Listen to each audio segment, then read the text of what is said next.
You've said that a marriage must be based on trust and transparency and being shackled together. How and for how long should you get to know someone? How to set a foundation? Oh well, there's no simple answer to that. Um,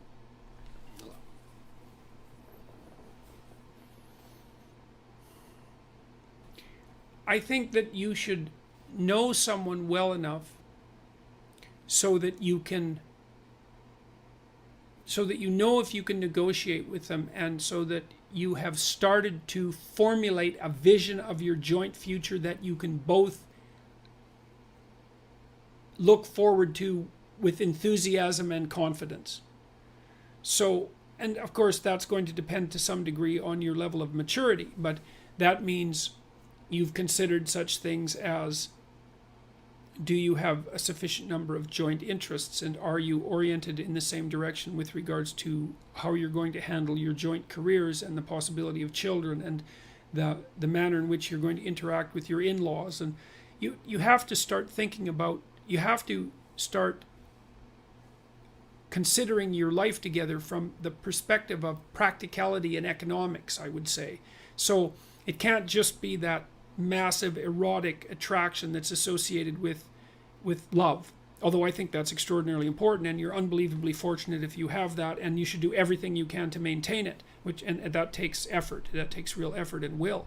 But you need to ally that with maturity and intelligence, and the maturity and intelligence is, okay, we're going to put our lives together. What's that going to look like at the level of detail? How are we going to handle our finances? Where are we going to live? What are our joint plans going to be, etc. One of the things that my business partners and I plan to do in what would you say, that in as an analog to the self-authoring suite, is that we want to develop an online program to help people negotiate their relationships.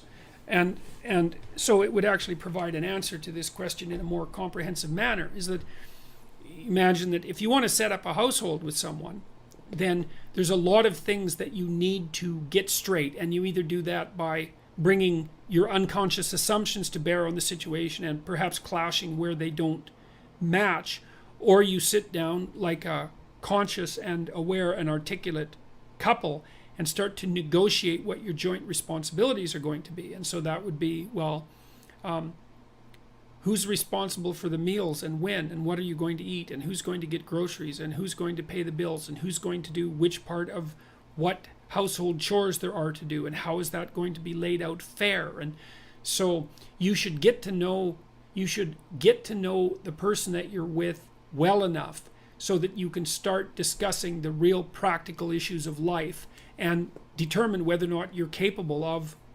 negotiating that. And I don't think that necessarily means that you should live together, because the evidence is actually quite strong, at least the last time I looked, that people who live together are more rather than less likely to be divorced. Now that might have nothing to do with the actual act of living together. It might be that people who are more likely to get divorced are also those who are more likely to merely live together. But I don't think that's a great solution for reasons I won't get into now. And with regards to being shackled together, is that that's a complicated one. And I learned this at least in part from reading Carl Jung. And the idea there is that unless you've really made a commitment to someone, like a lifetime commitment, and that's a serious commitment, one that you're not going to back out of, you're not going to take the relationship with the seriousness that's necessary to make it of the highest possible quality and sustainability across the course of your life.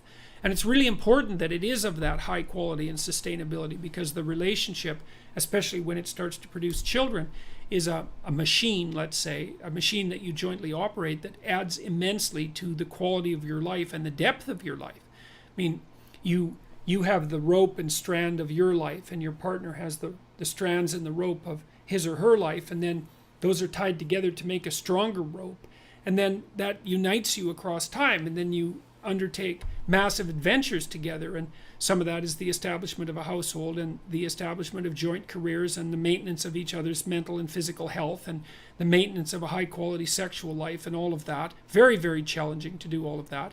And then the joint production and care of children, which which sets you up properly for the last half of your life. So like I'm 55 now, and both my kids just got engaged in the last month. So that's pretty bloody amazing.